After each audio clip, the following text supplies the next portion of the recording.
Hello friends, welcome to Ayushya YouTube channel. तो जैसा कि आप जानते हो कि हम लोग ने सेकंड चैप्टर स्टार्ट कर दिया है और उसके 2 वीडियो पहले से अपलोड हो चुके हैं। अब ये तीसरा वीडियो, इसमें हम लोग देखने वाले ऑर्गेनाइजिंग क्या है, इंपॉर्टेंस ऑफ ऑर्गेनाइजिंग देखेंगे, डेफिनेशन मीनिंग ये सब देखने वाले हैं। तो अगर आपने पहले वाले वीडियोस नहीं देखे तो आप पहले वो देख के आइए, फिर ये आइए क्यों करके। और प्लानिंग जो है वो पहले स्टेज आता है, फिर उसके बाद ऑर्गेनाइजिंग आता है। प्लानिंग का मतलब होता है कि प्लान करना कैसे, और ऑर्गेनाइजिंग का मतलब होता है जो भी प्लान करना है उसके लिए जो भी रिसोर्सेज लगेंगे उसको एक साथ लाना। तो अभी हम लोग देख लेते हैं मीनिंग क्या लिखा हुआ है कि जैसे कि मैंने कहा, organising is the process of identifying bringing the required resources together. जैसे कि मैंने कहा कि जो भी रिसोर्सेज चाहिए अपने को, जैसे कि मनी, मटेरियल, पैसे, जो भी चाहिए, जितना भी चीज़ चाहिए वो सबको एक साथ लाना और काम में लाना है साथ, सिंपल बोले तो इन देखो प्लानिंग में हम लोग ने क्या देखा था कि हम लोग फ्यूचर में क्या क्या करने वाले हैं, क्या क्या हो सकता है। हर हम लोग ने सोचा था, अज्यूम किया था कि प्लानिंग में ये हो सकता है, मतलब हम लोग प्लान कर रहे हैं कि आगे हम लोग को ये करना है। फॉर एग्जांपल मैं बताऊँ कि हम लोग ने प्लान किया कि टेंथ में मतलब को 12th में हम लोग को 98% लाना है। तो 98% के हिसाब से आप सोच सकते हो 98% लाना है तो उसके लिए क्या क्या चीज़ चाहिए। जैसे कि बुक्स चाहिए तो बुक्स हम लोग को लाना पड़ेगा। अभी नोटबुक चाहिए हम लोग को, लिखने के लिए पेन चाहिए, नोटबुक चाहिए, ये सब रिक्वायर्ड रिसोर्सेज है तो हम लोग को ये सब लाना चाहिए। तो मतलब एक साथ लाना, जो भी रिसोर्सेज चाहिए उसको एक साथ लाना, सिंपल बोले तो ये जो फंक्शन है इसका मतलब यही होता है कि हम लोग को प्लान एग्जीक्यूट करना। जो भी प्लान है उसके लिए जो भी रिसोर्सेज चाहिए एक साथ लाना, मतलब एग्जीक्यूशन का स्टार्ट करना। तो देखो इसमें यही बोला गया है कि ऑर्गेनाइजिंग मतलब यही होता है कि जो भी रिसोर्सेज चाहिए वो सब एक साथ लाना और उसको इस्तेमाल में लाना। फिर इसके बाद आता है स्टाफिंग। हम लोग बाद में देखेंगे स्टाफिंग क्या होता है।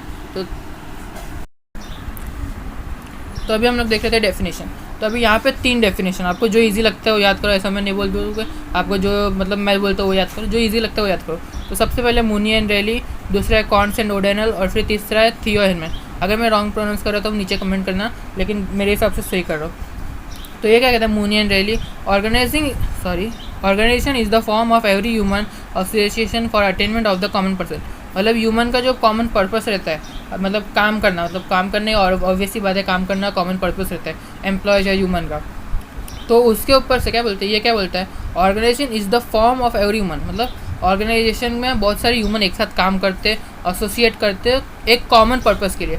जितने एम्प्लॉयज़ है, सपोज अभी एक बिल्डिंग बनाने की कंपनी है तो उनके सब लोग बिल्डिंग बनाने के अंदर ही ध्यान देंगे। ऐसा नहीं कि नहीं, मतलब डिपार्टमेंट के अंदर डिवाइड कर देंगे। एक रहेगा कि मटेरियल लगेगा, लेकिन डिवाइड कर देंगे। लेकिन सबका पर्पस ये रहेगा कि बिल्डिंग कैसे बनेगी, कैसे उसको सेल करके, उसके रिलेटेड ही सब काम रहेगा। तो मूनी एंड रेली यही कहना चाहता है। अभी अगर आपको ये ईजी नहीं लग रहा है तो सेकेंड वाला देख लेते हैं, क्या है, कॉन्टेस्ट एंड ओर्डिनल का है। Organisation involves the grouping of activities necessary to accomplish goal and plan the assignment of these activities to appropriate department and the provision of authority delegate and coordination। तो ये क्या कहता है, हम लोग को जो काम करना है उसको डिपार्टमेंट के अंदर डिवाइड कर दो।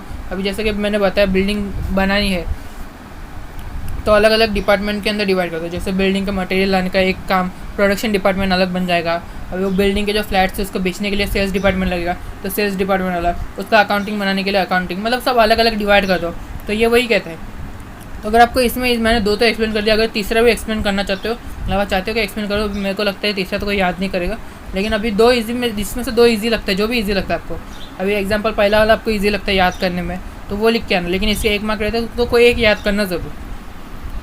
तो अभी देखो क्या है, इंपॉर्टेंस ऑफ ऑर्गेनाइजिंग। अभी हम लोग ने देख लिया ऑर्गेनाइजिंग क्या होता है, मतलब कि किस तरीके से एग्जीक्यूट करेंगे। उसके हम लोग ने डेफिनेशन भी देख लिया कि ग्रुप द एक्टिविटी जो भी है उसको ग्रुप में डिवाइड करना है। अभी इंपॉर्टेंस क्या है उसके, तो सबसे पहले इंपॉर्टेंस है facilitate administration as well as operation. तो ये क्या कहता है, हम लोग को है ना जो भी काम है उसको ग्रुप में, मतलब जैसे कि मैंने बताया डिवाइड कर देना डिपार्टमेंट के अंदर, बहुत सारे डिपार्टमेंट। अभी डिपार्टमेंट के अंदर डिवाइड करने का फ़ायदा क्या होगा, अभी जो काम है मतलब वेस्टेज नहीं होगा ज़्यादा। अभी मैं एग्जांपल दूँ तो बिल्डिंग बनाना है, बराबर मटेरियल हम लोग ने डिसाइड कर लिया इतना इतना है तो उतना ही मटेरियल यूज़ होगा, एक्स्ट्रा नहीं होगा। तो मटेरियल डिपार्टमेंट सिर्फ उतना ही लाएगा। तो क्या इसमें वेस्ट भी नहीं होगा रिसोर्सेज का, और ह्यूमन रिसोर्सेज भी वेस्ट नहीं होगा क्योंकि सब एक साथ काम करेंगे। और सेल्स डिपार्टमेंट बेचेगा कैसे भी बेचना है वो। अभी ऐसा नहीं होगा कि अगर सपोज करो कोई हम लोग ने ग्रुपिंग नहीं किया एक्टिविटी, मतलब डिपार्टमेंट के डिवाइड नहीं किया, तो हो सकता है जो मटेरियल वाले वो सेल करने लग जाए और सेल वाले भी सेल करने लग जाए, मतलब सब मिलके एक साथ सब सेल करने लग जाए और कोई मटेरियल पे ध्यान ही ना दे। ऐसा भी हो सकता है ना। अगर ग्रुप में कर देंगे तो अच्छा रहेगा कि एक मतलब उसको पर्टिकुलर वही काम करना, तो इससे क्या डुप्लीकेट भी नहीं होगा। भाई जैसे कि कोई काम है सेल, सब लोग सेल्स ही करें तो बनेगा कैसे बिल्डिंग, नहीं ना। तो डिपार्टमेंट के अंदर डिवाइड कर देंगे तो बनेगी भी बिल्डिंग, बेचने भी जाएंगे, ऐसा सब अलग अलग होते रहेगा। तो इसके बाद कहते हैं ब्रिंग स्पेशलाइजेशन। अभी सेल्स डिपार्टमेंट है, सेल्स डिपार्टमेंट वो एक्सपर्टाइज है सेल्स में। अभी अगर उसने नया स्टार्ट किया है तो हम लोग हायर ऐसे बंदों को करेंगे जो स्पेशलाइज है, मतलब जिसको मालूम है कैसे सेल करना है, कैसे वो फ्लैट है उसको ज़्यादा से ज़्यादा भाव में बेचना है, वो स्पेशलाइज है उसके अंदर। अभी नया है तो भी, अगर बहुत जूना है तो उन लोग को धीरे धीरे करके एकदम अच्छी क्या बोलते ट्रेनिंग मिलती रहती है कि किस तरीके से बेचना, मतलब स्पेशलाइजेशन हो गया। अभी हर एक डिपार्टमेंट का खुद का अपना स्पेशलाइज है। अभी मटेरियल लाने में कोई एक्सपर्ट है डिपार्टमेंट तो मटेरियल डिपार्टमेंट के अंदर ही आएगा, तो उन लोग को मालूम है मटेरियल के दाम कैसे रहते हैं, उसको कम कैसे करवाना है, ये सब मालूम है, तो वो स्पेशलाइज है। अभी थर्ड पॉइंट क्या कहता है, डिफाइंस द जॉब प्रॉपर्ली।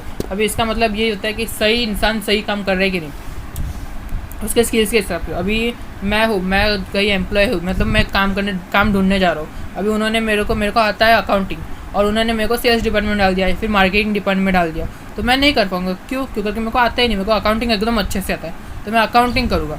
उसके हिसाब से अगर मैं उन लोग बोलेंगे मेरे को सेल्स में चला, मैं चले भी जाऊँ तो कुछ फ़ायदा होने वाला नहीं है, उल्टा कंपनी का नुकसान रहेगा। मतलब मेरा अकाउंटिंग का है तो मेरे को अकाउंटिंग का ही जॉब मिलना चाहिए।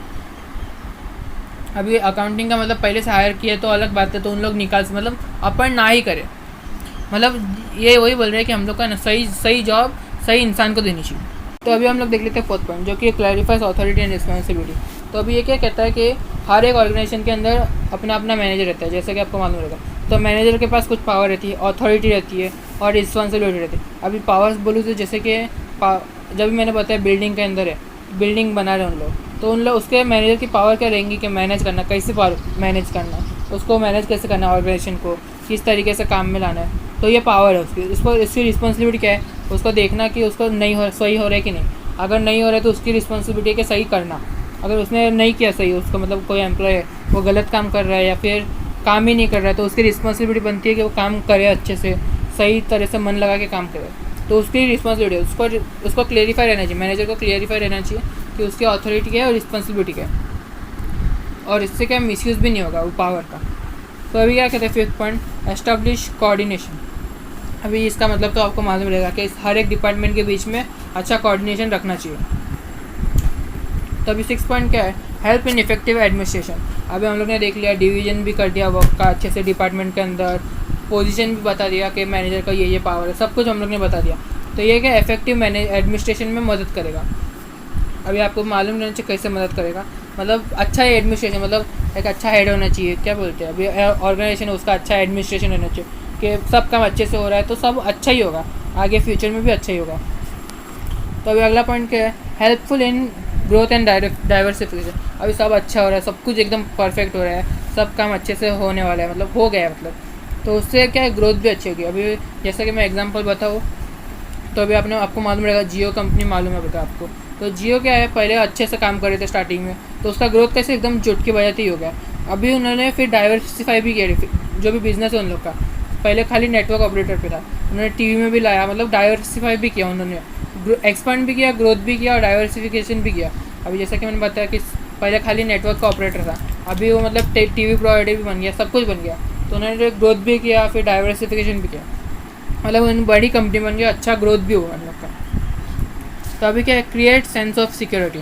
अभी मैनेजर एम्प्लॉय को सबको मालूम है उसका क्या जॉब है, उसको मालूम है हाँ मैं ही काम कर सकता हूँ, तो उसको सेंस ऑफ सिक्योरिटी अच्छी रहेगी। अभी जैसे कि मैं बताऊँ, अभी मैं जैसे कि मैंने बोला मैं अकाउंटिंग अगर अच्छा हूँ, मेरे को अकाउंटिंग का जॉब मिला, तो मैं बोल सकता हूँ मेरे को ये अच्छा चाहता है, मैं एकदम अच्छे से चुटकी बजाते कर दूँगा काम। अभी मैंने अगर सेल्स डिपार्टमेंट में मेरे को डाल दिया तो मेरे को क्लैरिफाई नहीं रहेगा, मैं इनसिक्योर रहूँगा कि कर पाऊँगा नहीं कर पाऊँगा। अभी मेरे को आता है तो बोल दूँगा हाँ मेरे को आता है, ठीक है तो मैं कर लूँगा। अगर नहीं आता है तो मैं सोच में नहीं लग जाऊँगा कि मैं करूँगा कैसे करूँगा क्या करूँगा ऐसा। तो इससे मेंटल सेटिस्फेक्शन अच्छा रहेगा, क्योंकि मेरे को अकाउंटिंग में है मेरे को अच्छा है, तो मेंटल सेटिस्फेक्शन नहीं रहेगा तो मैं सोचते ही रहूँगा कि क्या करना है कैसे करना है ऐसा। तो ये वही कहता है कि अभी अच्छे से सब हो रहा है, मेरे को सही जॉब मिल गई है, सब कुछ अच्छा हो रहा है, तो मेरे को मालूम है हाँ मैं कर सकता हूँ काम। तो अभी अगला क्या है, स्कोप ऑफ इनोवेशन। अभी एम्प्लॉयज़ को है उसके हिसाब से नए तरीके से काम करना चाहिए। अभी हम लोग को प्लानिंग में भी ये पॉइंट था, आपको याद रहेगा तो उसमें भी मैंने बताया कि एम्प्लॉयज़ को इनोवेटिव काम देना चाहिए।